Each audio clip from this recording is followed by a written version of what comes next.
El señor Merlín, según se sabe por las historias, era hijo de soltera y de ajena nación, y vino heredado para Miranda por una tía segunda por parte de madre. Pero hacía de esto tanto tiempo que nadie recordaba bien el suceso. Solamente una vieja de Quintás hacía algo de memoria de que siendo niña la llevaron al entierro de una señora de Miranda, y detrás del cura de Reigosa, que cantaba muy bien, iba don Merlín vestido de negro, con una gran bufanda colorada. Y ya entonces tenía mi amo la barba blanca.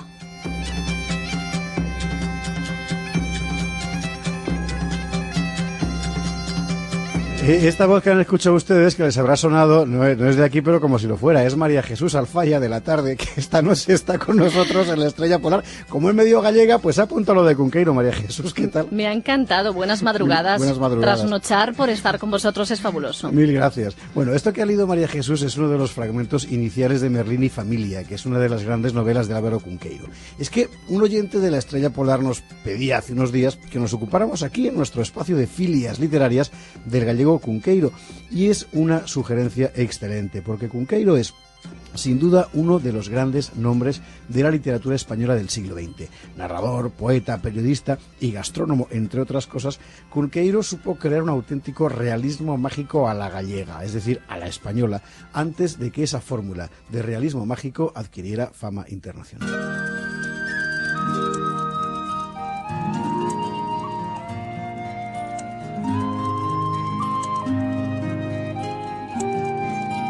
Pero hay que decir también que Cunqueiro era ante todo un poeta, o eso le hubiera gustado ser. Nació en Mondoñedo, en la Mariña de Lugo, en 1911, y era hijo de un boticario. Es el típico caso de literato vocacional. Pasó su infancia devorando novelas populares, sobre todo las de Buffalo Bill, y a un niño escribió una primera novela al modo de las del oeste, pero con la salvedad de que los cheyennes hablaban en gallego.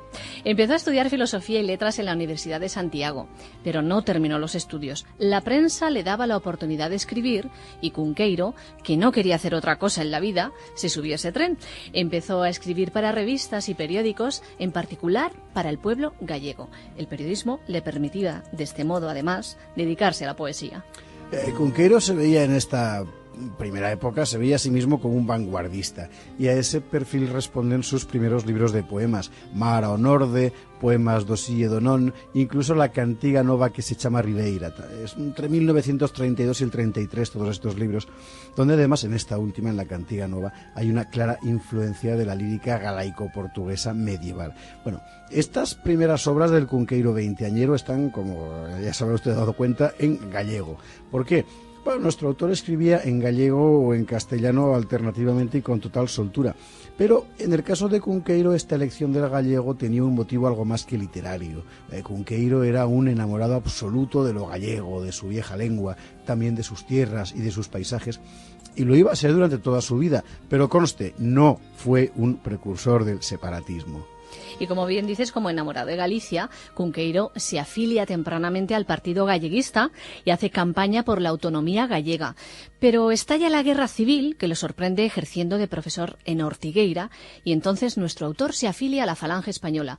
No solo se afilia a Falange, sino que escribe en todas las publicaciones del partido, como Vértice, Escorial, Destino, Santo y Seña, y se convierte así en uno de los jóvenes escritores afines al bando sublevado.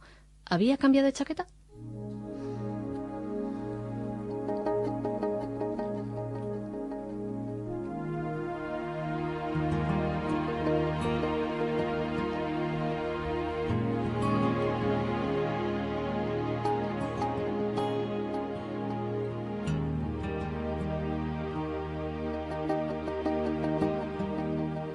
Bueno, a propósito de esto hay que decir un par de cosas, y es que la biografía política de Cunqueiro ha sido muy manipulada, según esa costumbre reciente de recomponer ciertos perfiles para hacerlos más políticamente correctos.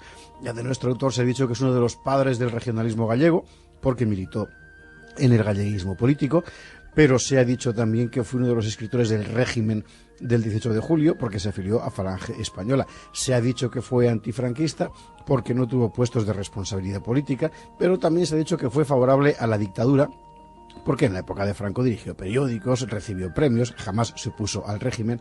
Bueno, ¿qué pensaba realmente Cunqueiro? Quizá la cuestión sea más simple de lo que parece.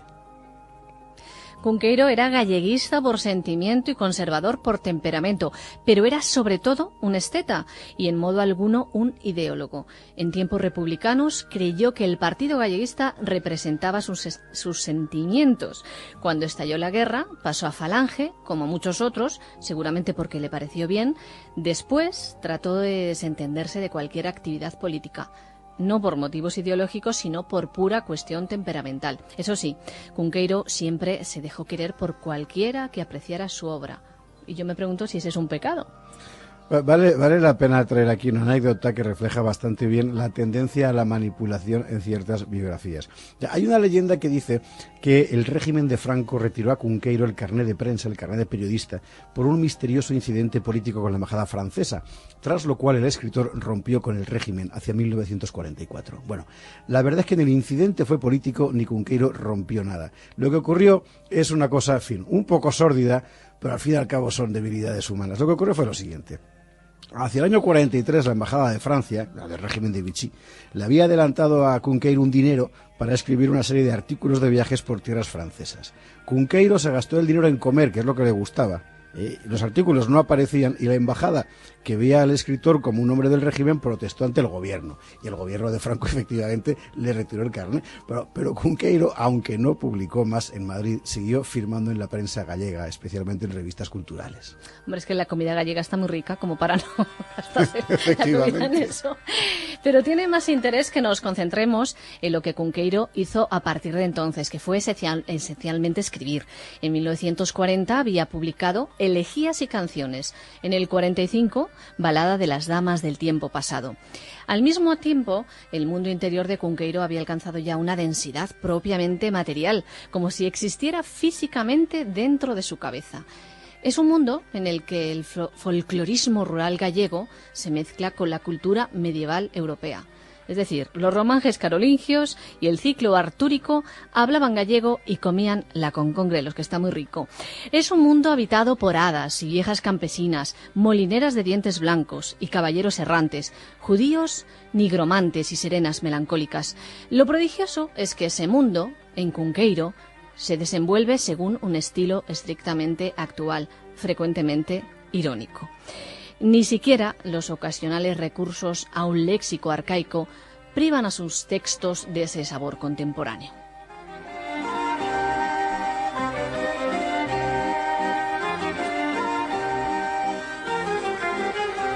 Ese mundo interior de Cunqueiro se plasma ante todo en una novela, Merlín y familia, que es con la que hemos comenzado nuestra historia. Es un libro de narrativa fantástica que el autor ambienta en las tierras gallegas de la selva de Esmelle. Allí habita el mago Merlín, el del ciclo artúrico, con un criado, Felipe, que es el protagonista de la historia y al mismo tiempo el narrador. La historia es la siguiente. El viejo barquero, Felipe de Amancia, consuela su vejez recordando aquellos días felices en que siendo niño trabajó como paje del famoso mago Merlín, que a la muerte del rey Arturo se mudó una temporada a un pazo de Galicia para atender a sus fantásticos visitantes, princesas encantadas y barbudas, sirenas doloridas y enlutadas, demonios enmascarados, finos enamorados provenzales. Construida como una sucesión lineal de relatos, en las páginas de este Merlín y familia aparecen lo mismo la reina Ginebra que Manueliña la cocinera y un mozo de cuadras que se llama José del Cairo. Es asombroso ver cómo Cunqueiro dota a cada uno de estos personajes de una atmósfera completamente singular, una mezcla de fantasía y a la vez de aliento doméstico que envuelve al lector y le catapulta a un universo donde el tiempo no pasa. Era en 1955 cuando Cunqueiro publicó Merlín y familia. La moda en la literatura española de la época era el realismo social más estricto, aquel, entre comillas, insoportable olor a berza, que se había convertido en el rasgo mayor de un arte enamorado de las miserias cotidianas. En un contexto así, la propuesta mágica de Cunqueiro forzosamente tenía que ser mal vista por la progresía literaria, pero esto no afectó mucho al autor, que poco después publicaba, siempre en el mismo registro, Las Crónicas del Sochantre, por el que recibiría el Premio Nacional de la Crítica en 1959. Este libro se inspira en una tradición bretona parecida a la de la Santa Campaña gallega, es decir, una carroza funeraria en que viajan las ánimas en pena. Y aquí tenemos al Sochantre, que es, por cierto, decir que es el director del coro en los oficios divinos, al Sochantre Charles Anne de Crozon, soñador y más bien cobardica, que un día es raptado por una hueste de difuntos para que les entretenga para que les entretenga con su música. Para eso le raptan. Desde luego que sí, pobrecito. Cuando se le pasa el miedo de convivir con unos muertos que de día parecen personas y de noche son solo esqueletos, el Sochantre aprende el sentido de la vida. Al fondo, la Revolución Francesa.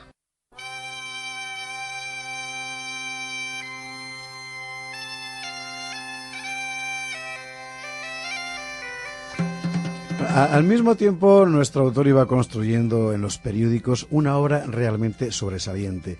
Son centenares, son incluso miles los artículos que publica en la prensa durante los años 50 y 60. Es asombroso, es particularmente monumental lo que hizo en el Faro de Vigo.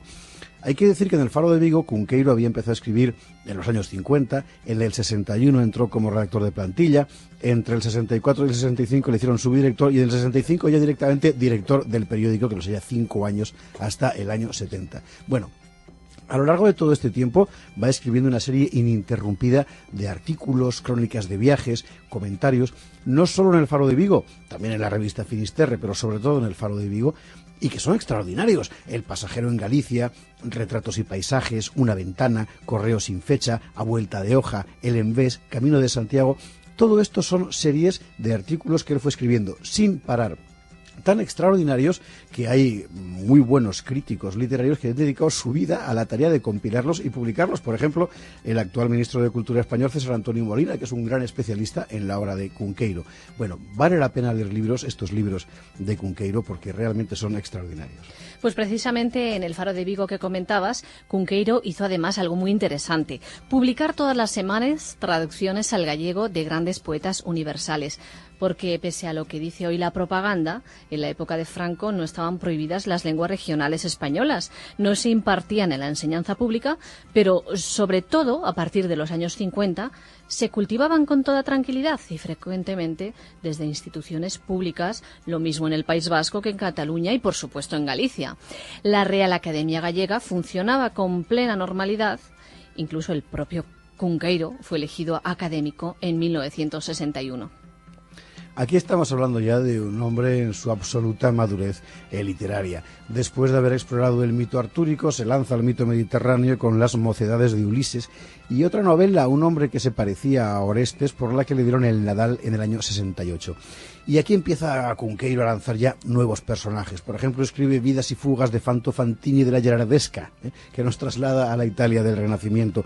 Aquí vemos al valeroso condottiero Fanto Fantini, experto en fugas imposibles, que se nos presenta como el último reducto de la imaginación frente a la edad moderna y su aplastante racionalidad. Publica después El año del cometa con su protagonista, Paulos se llama, que es un joven provinciano, rico y ocioso, en cuyo perfil, por cierto, hay algo que no deja de recordar al propio Cunqueiro. ¿Cuál es la característica de Paulos? La soledad del soñador.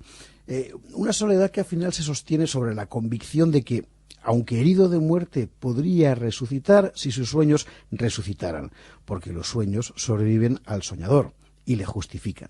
Quizás recordará eso el propio Cunqueiro en 1981, cuando la muerte le llamó a su vez. Tenía 70 años y era ya el escritor gallego por antonomasia.